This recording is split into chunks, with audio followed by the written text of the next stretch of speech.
5 minutes. Welcome, Attorney General.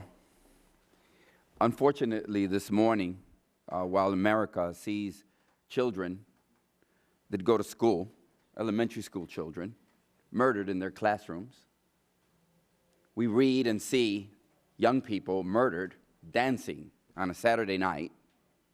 We see 5 brave, courageous police officers murdered in Dallas, Texas.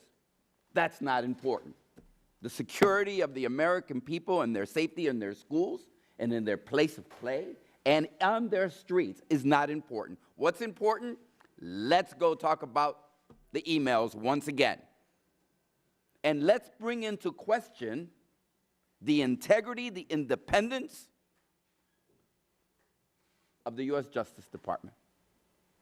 First, they did it to the FBI director last week, and today they're doing it to you.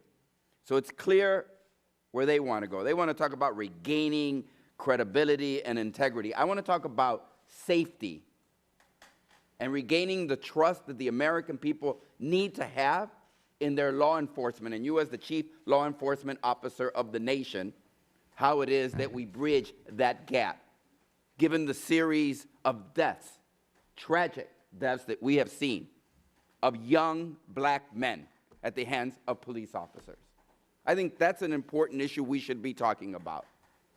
I think making sure that my children can go to school, they can go to play, or they can go and protest, and that, yes, police officers in this nation that are brave and courageous should be able to go home too after they've served the American people. I want to talk about how it is we make that safer. Instead of talking about, as they refer to her, Hillary. They didn't say the former First Lady, the former Secretary of State Hillary, because that's what they want to do, minimize this. Then they take us all the way back to Bill Clinton, 19 years ago. And they ask you about a case that they prosecuted that they lost. I would have thought I'd bring up a case that I won if I was going to talk to the chief law enforcement officer of the United States of America. If I want to have some credibility, I'm going to talk about. Then they talk about that you lost the case. Yes, against the Virginia governor that took a $6,500 watch, $15,000 in catering, $15,000 in Goodman Bergen's, $25,000 in flights. Yeah, hundreds of thousands of dollars for the governor of Virginia. Why'd you bring that case? Thank you. That's what we need, because what happens in America is people don't trust the system. And they're not going to trust the system anymore today because people are saying to themselves, God, I don't feel safe. So having said that, I want to ask you, because I know they're all smiling over there, but let them smile at this. Kevin McCarthy, their leader that appoints most of them to their leadership positions, said, everybody thought Hillary Clinton was unbeatable, right? But we put together a Benghazi Special Committee, a select committee. What are her numbers today? Her numbers are dropping. End of quote. Their leader.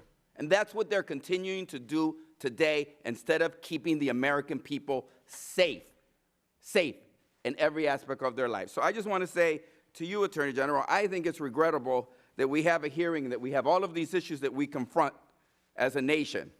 And so I just want to say, you said rather the answer must be action, peace, conflict, collaborative action. You said we must find a difficult way forward in finding a path. You said we have to stand together to support one another. We will work to seek ways with local officials and residents and law enforcement officers alike. So my question to you is, I saw a group of Chicago police officers yesterday for lunch, and nobody has been stronger about making sure that they're accountable for their actions than I have. But I got to tell you, my heart went out for them yesterday. So how are we going to bring the thousands of Chicago men and women who serve in the Chicago Police Department, brave, courageous men and women, dedicated public servants, how are we going to bring them together with the millions of American citizens that they are sworn to serve and protect? How are you and I going to work together? I've invited you to come with me, along with Robin Kelly, to come and discuss Laquan McDonald in our neighborhoods with our people so that we can make our police stronger, so that we can make the people stronger. Will you accept that invitation to come?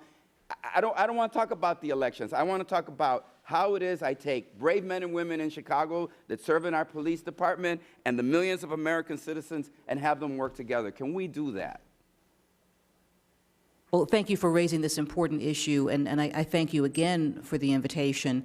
With respect to the Chicago Police Department, we find that we are, of course, working on a pattern and practice investigation involving them.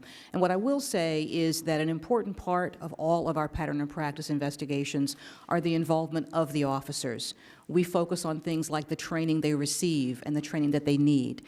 We focus on the omissions and lapses that we see in community connections and the bridge building tools that they need. So they are a vital part of our efforts to provide assistance and training and to, in fact, strengthen that department so that those bridges of trust can begin to be rebuilt. Because my time is up, thank you.